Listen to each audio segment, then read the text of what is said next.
Саламатсыздар ма, құрметті студенттер? Бүгін барлығымыз модуль платформасына кіреміз және осы модуль платформасына белгіленеміз. Zoom-нан шықпай модуль платформасына белгіленейік.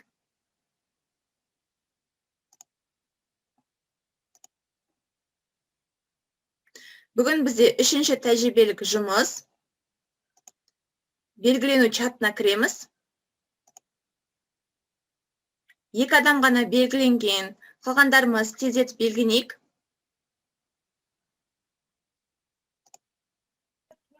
Белгілендім апа, белгілендім. Жақсы. Белгіленіп болсаңыздар, бүгінгі сабағымызды бастаймыз. Бүгін тәжірибелік жұмыс нөмірі 3, Microsoft Access'те мәліметтер қорын құру. Ең бірінші сабағымызды теориялық мағлұматтардан бастаймыз.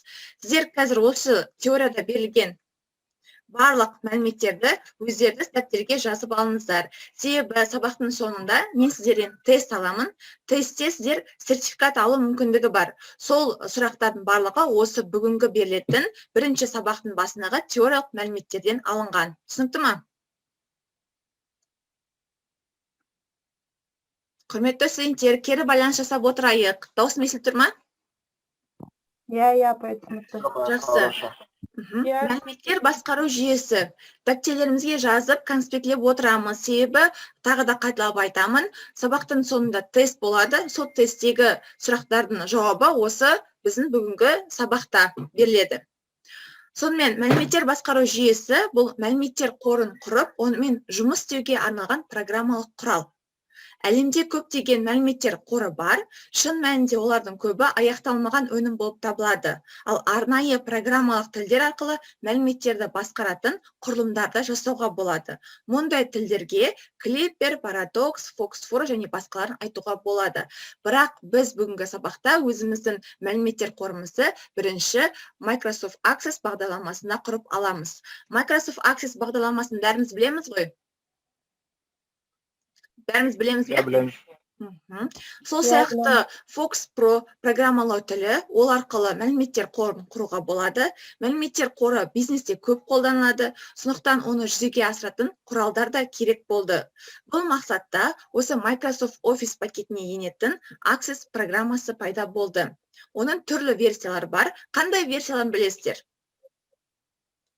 Microsoft 2007 жылғы версиясы. Тағы?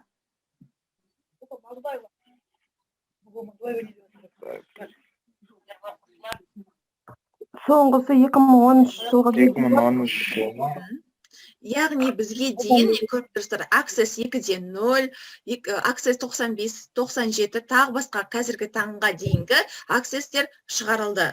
Және де ол үшін осы Access-те Visual Basic программалау тілін білу керек дейді. Яғни біз Microsoft Access, Microsoft жалпы өнімдерінде біз тағы да бағдарламалау тілдерін жаза аламыз. Оның ішінде Visual Basic. Ары қарай мәліметтер қорын іске қосу үшін әрине Access бағдарламасын ашамыз. Онда қарапайым іске қосу программа және MS Access. Бұл жерде кесте деген ұғым бар, сұраныс деген. Осы жердегі мәліметтерді жақсылап тыңдаңыздар. Мінекей Access-тің өңдеу объектісі болып, кез келген кеңейтілуі, яғни .mdb болатын мәліметтер қорының файлы болып саналады. Бұл файлға төмендегі негізгі объектілер кіреді. Олар кесте, сұраныс, форма, отчет, макрос, модуль. Кесте дегеніміз не? Кесте деген бұл мәліметтер қоры кестесіз болуы мүмкін емес. Біздің барлық мәліметтеріміздің барлығы қайда сақталады? Мәліметтер қорында сақталады. Оның ішінде біз қайда толтырамыз мәліметтерді? Кестеге? Кестеге, дұрыс айтасыз. Мәліметтер қорын біз кестесіз елестете алмаймыз. Access 97-де жалпы тақырыпта біріктірілген мәліметтер жиынтығы кесте болып табылады. Одан кейін бізде сұраныс деген бар.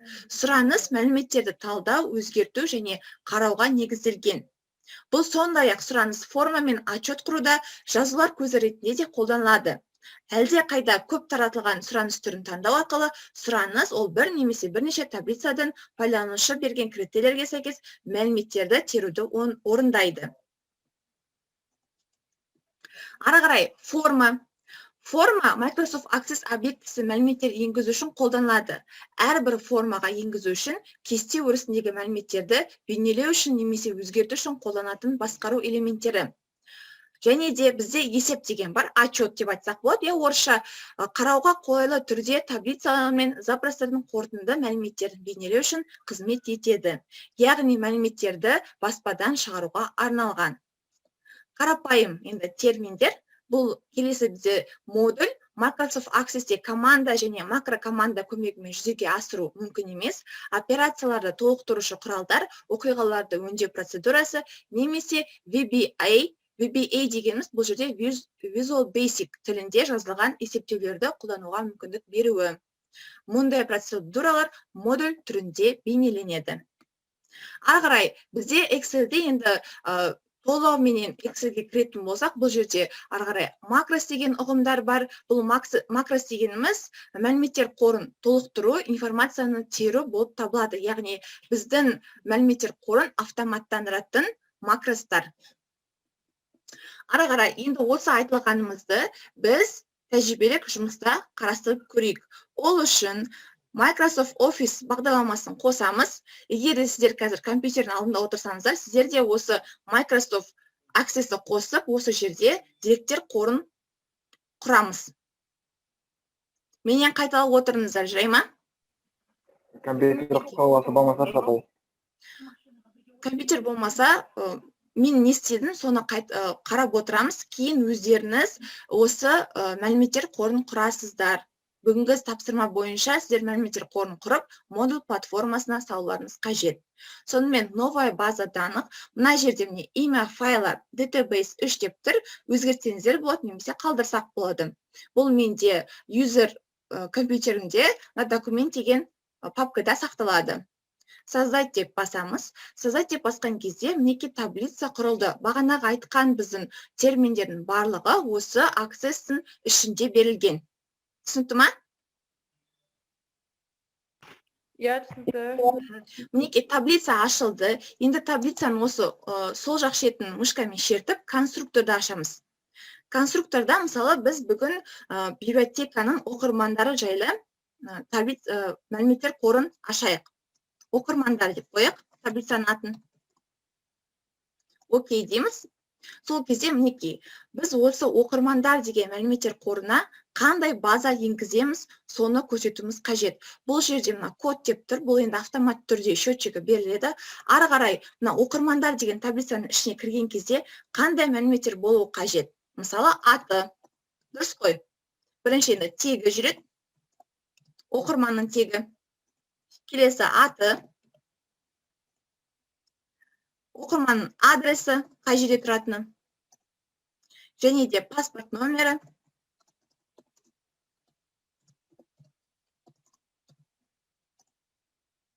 Келесі тағы қандай мәліметтер болады? Телефон. Кітап алады ғой, сол кітаптың аты, қай уақытта шығарылған, соның штрих-кодын. Жақсы. Бұл бірінші біздің оқырмандар болғаннан кейін кішкене қысқартайық, иә? Уақыт үнемдеу үшін. Тегі бізде міне тип данных деген бар. Сендер барлық программалау тілінде білесіңдер.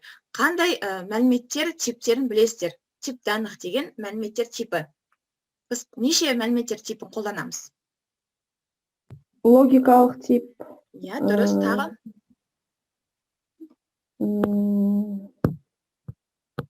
Текстовый деп тұр, иә?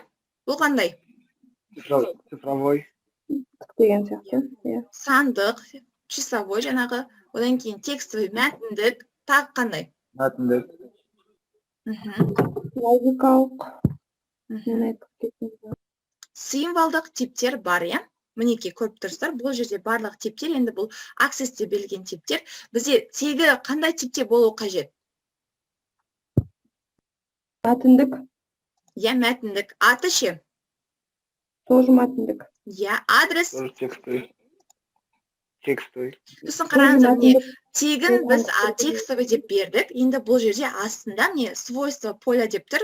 Размер поля 255 дейді. Адамның аты 255 бір мәтінге дейін жалғаспайды. Сондықтан бұны қысқартайық 50 деп. Себебі осы жердегі размер поляны өзгертіп отырсаңыздар, бұл сіздердің мәліметтер қорыңыздың көлемін кішірейтеді. Үлкен көлемде емес, аз көлемді мәліметтер қоры болады. Тегінде де біз бір 30 символды берейік. Осы жерде өзгертуді ұмытпаймыз. Енді адресте біз текстовыйды қалдыра берейік, себебі бұл жерде әртүрлі символдарды қолданады. Бұны да 50 дейміз. Келесі паспорт номері неше? Сандық, дұрыс. Числовой деп бердік. Енді бұл жерде қараңыздар, размер поля автомат түрде длинное целое қалады. Мына маска вводаны енгізейік. Бұл дегеніміз сандардың реті көрсетілу қажет. Оны біз решетка түрінде көрсете саламыз. Осы номерлер беріледі ғой, паспорт номерінде. Сол номерді осындай түрде маска ввод арқылы енгізеді. Келесі телефон. Тоже сандық қой. Сандық ретінде енгізсек болады, бірақ та біз мәтіндік ретінде қалдыра береміз. Бұл жерде бір 50 деп жасайық. Себебі жаңағыдай бізде тек қана санды емес, біз сонымен қатар черточканы қолданамыз, одан кейін жақшаларды қолдану мүмкін. Әр пайдаланушы әртүрлі. Сол үшін біз текстовыйды аламыз. Түсінікті ма? Түсінікті. Кітап аты, енді бұл автомат түрде текстовый қалады. Кітаптың атын 255 символды размер поляны қалдырамыз, себебі кітаптың аты бұл ұзақ болуы мүмкін. Осылай құрамыз, түсінікті ма? Құрғаннан кейін әрине сохранить, содан кейін закрыть етеміз. Біз енді мәліметтер қорында білесіздер, бірнеше мәліметтер қоры сақталады. Біз біреуін ғана құрдық, енді тағы біреуін құрып көрейік. Сіздер де менен қайталаңыздар, жарай ма? Ол үшін мінекей, бірінші біз жаңағы Access ашқан кезде автомат түрде таблица деп ашылды. Енді бірінші таблицамызды құрып болдық. Келесі таблицаны құру үшін создание дегенді басамыз. Осы жерде конструктор таблиц керек бізге.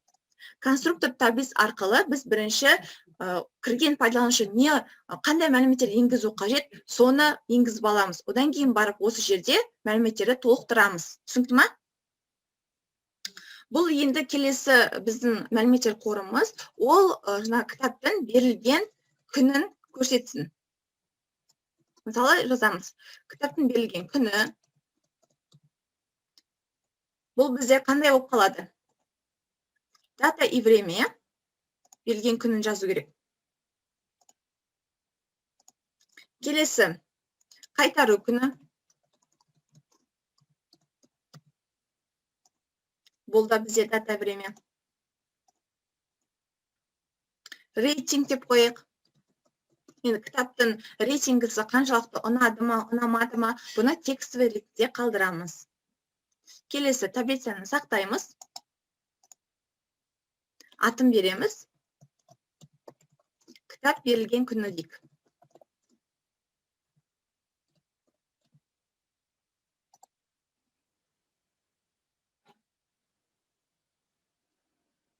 Енді ключевое поле не заданный деп тұр. Бұны біз макростарды, схеманы қолданған кезде ары қарай бір-бірін жалғастырамыз.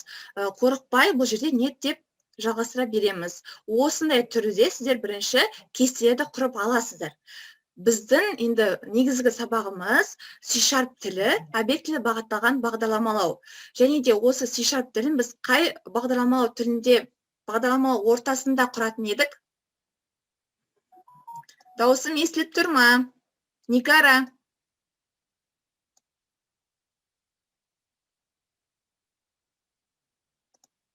Студенттер, дауысым естіліп тұр ма? Иә. Жауап берейікші, біз C# тілін қандай бағдарламалау ортасында құрамыз, жазамыз біздің кодты. Visual Studio деген таныс па сіздерге? Мен аудионы өшіріп тастап сөйлеп отыр екен ғой, ренжімеңіз. Жақсы. Біз C# тілінде Visual Studio бағдарламалау ортасында құрамыз, өзіміздің қажетті мәліметтерді, қажетті приложенияны, кодты. Енді сіздер басында консольмен жұмыс істейтініздер, ол онлайн консоль болатын бізде, C# онлайн консульда жасадыңыздар. Енді біз ары қарай формамен жұмыс істейтін болсақ, онда Visual Studio ортасын таңдаймыз. Алдымен енді бүгінгі сабақтың тақырыбы Microsoft Access'те бұл осы мәліметтер қорын құру болатын. Осы құрған мәліметімізді енді келесі сабақтарда біз Visual Studio ортасында қалай шығаратынымызды қарастырамыз. Түсінікті ме? Осылай өздерін таблицаларды құрасыздар, әр тақырыпқа байланысты, бүгінгі сабақтың тапсырмасына байланысты. Одан кейін осы құрған тапсырмаларды бізге модуль платформасына жіберіп отырамыз. Түсінікті ме? Иә, түсінікті. Осында жібересіздер. Және де бұл жерде сұрақтар берілген. Қазір барлығымыз мен жіберген ссылкаға кіріп, мына сұрақтарға жауап береміз.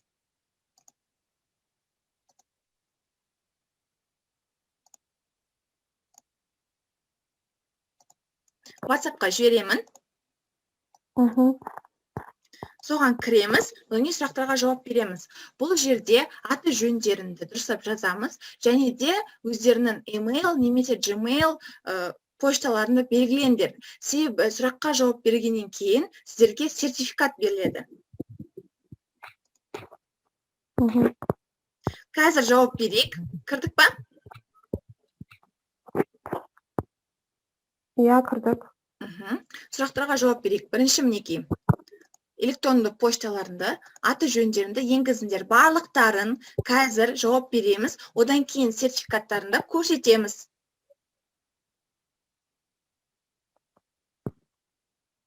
Сонымен кім жауап берді? Мәліметтер қоры дегеніміз не? Бұл мәліметтер қорын құрып, онымен жұмыс істеуге арналған программалық құрал, немесе кесте құруға арналған құрал. Үшіншісі сұраныстармен жұмыс істеуге. Мәліметтер қорын құрып, онымен жұмыс істеуге арналған программалық құрал. Жақсы. Келесі. Екінші сұрақ. Форма дегеніміз. Форма дегеніміз не? Бұл қарауға қолайлы түрде таблицамен запростардан қорытындысы. Екіншісі, Microsoft Access объектісі мәліметтер енгізу үшін қолданылады. Немесе мәліметтер енгізу үшін қолданылады. Барлығымыз осы берілген тестті өтіп отырайық, себебі қазір сендердің пошталарына сертификатты көрсетесіздер маған. Үшінші сұрақ. Мәліметтер қорын толтыру, информацияны теру, тағы басқа процестерді автоматтандыратын не? Форма, кесте, макрос. Макрос па? Иә, макрос. Мәліметтер қорын қандай офистік программада құрамыз? Access. Барлығымыз белгіледік па? Иә. Жақсы, белгілейміз. Пошталарны дұрыстап жазыңдар, себебі сіздердің электронды пошталарыңызға мына сертификат жіберіледі. Бұл жерде email немесе Gmail пошталарыңызды жазуға болады.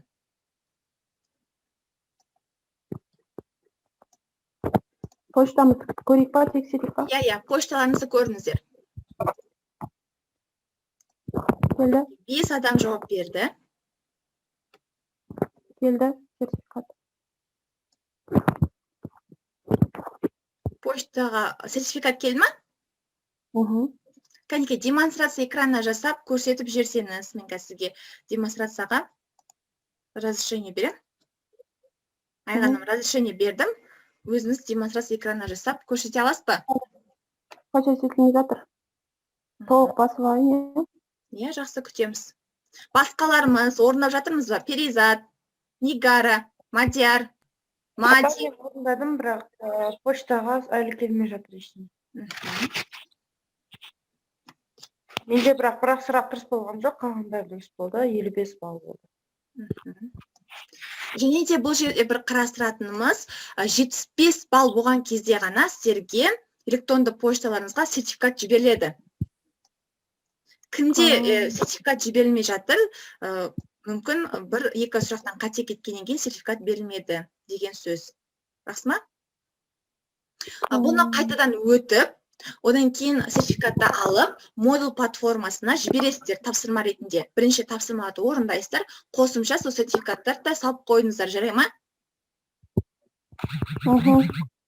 Жақсы. Келді ма? Сертификат. Айғаным? Жоқ, әлі 0% болып тұрады. Скачивание файла. обновить етіп көріңіз. Жақсы, бұл жерде сертификат алған студенттер бар екен, Меке сертификаттарын жіберіп жатыр. Бұл бізде аман жол, Мади, жарайсыңдар. Яғни бүгінгі сабақ сіздерге түсінікті болды деген ойдамын. Енді осы сертификаттарынды біздің модул платформамызға салып қойыңыздар. Бүгінгі сабақ бойынша сұрақтарыңыз бар ма? Жоқ. Бәрі түсінікті болды ма? Жоқ. Бүгінгі міне көрсетілген тәжірибелік жұмыс бойынша осы Access базаны құрасыздар да модул платформасына саласыздар. Түсінікті ма? Егер де сабақ барлығы түсінікті болса, қазір барлығымыз модул платформасына кіреміз. Кім белгіленіп үлгермеді, белгіленеміз, міндетті түрде белгілену қажет. Одан кейін тапсырмаларды орындап жібереміз. Бүгін мен сіздерге бағаларыңызды осы жерге қоямын. Және сертификат жіберді ұмытпаймыз. Аха, жарайды. Өтінше Zoom-нан барлығымыз шығып, модул платформасына кіреміз. Сұрақтарын болса, осы белгілену чатына қоямыз. Немесе WhatsApp чатқа. Жарай ма? Жарайды. Жақсы, сау болыңдар. Сау болыңыз.